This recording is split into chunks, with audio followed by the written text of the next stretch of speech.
Prezado amigo e irmão telespectador da TV Mundo Maior, é com grande alegria que iniciamos mais um programa Abrindo a Bíblia na TV.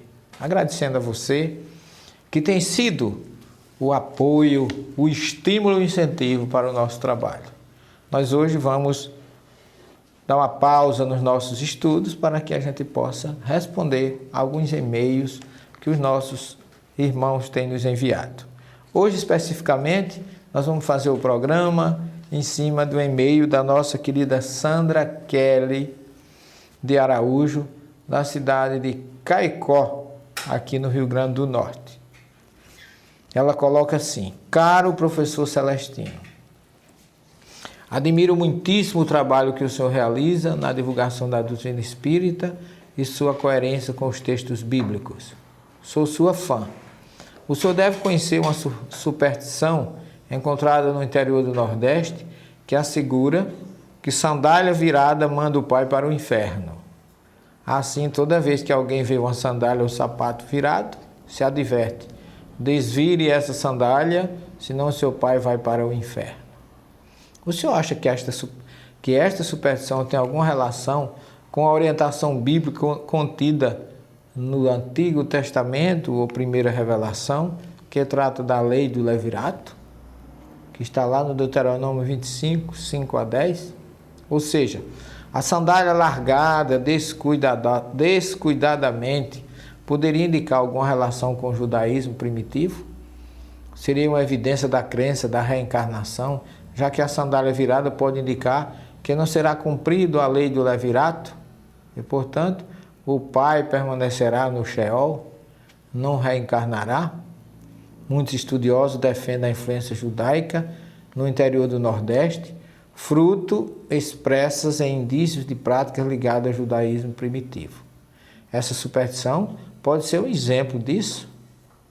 Muito obrigada por sua atenção e que a sua luz continue a brilhar. Olha, Sandra, gostei muito do teu e-mail e peço aos outros nossos telespectadores que enviem os seus para a TV Mundo Maior, aonde você, entrando lá no site, você vai encontrar. Mande sua mensagem, mande suas informações, que as pessoas repassam para mim, o nosso grupo, a nossa equipe de produção, com muito carinho, faz com que o seu e-mail chegue às nossas mãos. E esse e-mail da Sandra Kelly é muito interessante. Primeiro porque realmente o Nordeste brasileiro tem muita influência do judaísmo. Porque o judaísmo, no tempo que houve a perseguição lá na Península Ibérica, o grande Dom Manuel o Venturoso, que o judeu chama o desventuroso, que perseguia muito os judeus e os obrigavam a serem batizados no cristianismo. E por conta disso, muitos, para não se submeterem a essa exigência, a essa obrigação, a esse capricho de Dom Manuel, fugiam de Portugal, fugiam da Espanha e vinham para o Brasil e, sobretudo, para o Nordeste. E aqui eles se refugiaram no interior, em todas as regiões do interior do Nordeste, inclusive aqui na Paraíba. Eu, inclusive, depois de muitas pesquisas, eu descobri que eu tenho muito a ver com os marranos ou cristãos novos, como são chamados esses judeus que fugiram daquela região e vieram para o Nordeste. Inclusive a minha família, os meus ancestrais, que é a família Silva Ramos, inclusive consta numa obra chamada Vínculos do Fogo, de Albert Diener, que fez um trabalho muito bonito sobre essa questão das famílias judaicas que foram obrigadas a mudar de nome para não se submeterem aos caprichos daqueles que os obrigavam a deixar de ser judeu. Porque ninguém pode deixar de ser judeu. Quem nasce judeu não pode ser despatriado. Logicamente, continua judeu. Mas você toca num assunto aqui muito interessante. Primeiro, a questão, o que é a lei do levirato? Que, como você bem coloca aqui, está no Deuteronômio 25, versículos 5 a 10. Você vai encontrar lá nesse texto mais ou menos o que a nossa produção vai passar para você aí na telinha, que diz o seguinte: quando dois irmãos moram juntos e um deles morre sem deixar filhos, a mulher do morto não sairá para casar-se com um estranho à família. Ora, a viúva, logicamente, se o morto não deixou descendente. Então, diz o Deuteronômio: seu cunhado virá até ela e a tomará, cumprindo seu dever de cunhado.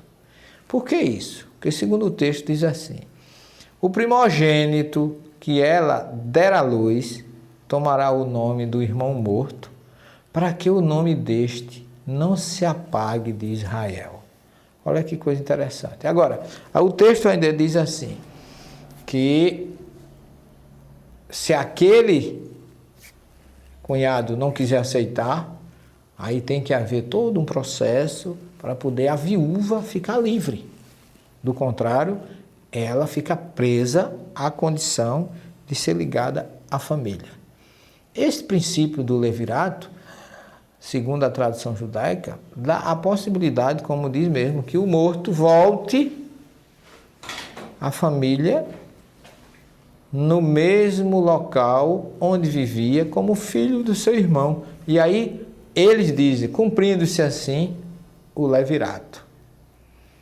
É como se aquele que morreu tivesse a condição de voltar à condição de vir mais uma vez a habitar no mesmo lar, como diz assim, permitindo com que o nome deste não se apague de Israel. Nós vemos nisso aí uma questão muito ligada à reencarnação realmente.